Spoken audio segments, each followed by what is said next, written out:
Hello everyone. Today I'm going to do a video on setting up the droop on your Yokomo C3 chassis. There's a couple of things you need to know.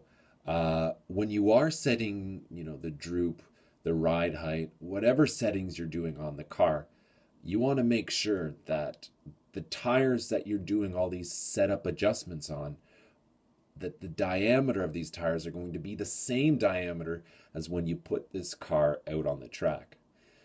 Now, if the tire diameter is completely different, then your settings are going to be different and the car is going to be handling completely different as well. And another thing, now your hinge pins here, you have your lower and your upper hinge pin. Whenever you change these positions, you are actually changing the ride height as well, and whenever you change these settings, you're going to have to adjust the droop and the ride height settings. Okay? Now, I'm going to show you how to set the droop my way. It's a pretty easy way to do it, and quite effective. What you do is measure the ride height. Here we go. So, ride height, 3.4 millimeters.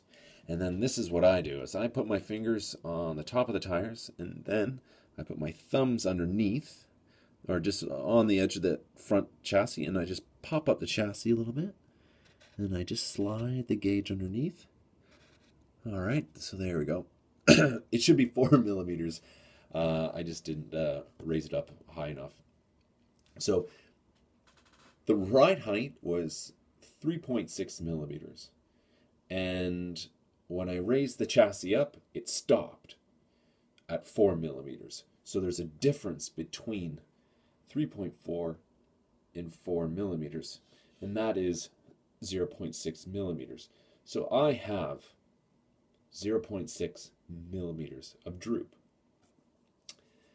And that's how you measure droop. Now, when it comes to droop values, you can run like 0.4 millimeters all the way up to 0.8 millimeters. I would try to stick within that range.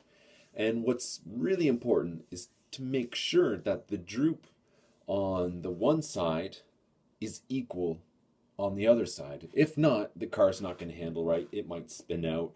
It might be veering off a little bit. So you want to make sure that left and right is equal. Okay, and I'll show you a quick way on how to check that.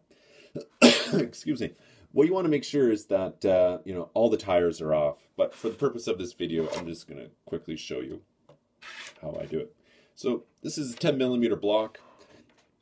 Take your ride height gauge, slide it underneath, measure it. What do we got here? It's 5.8. Do the same. Measure that side. Make sure they're even. And then put the tires back on, like so.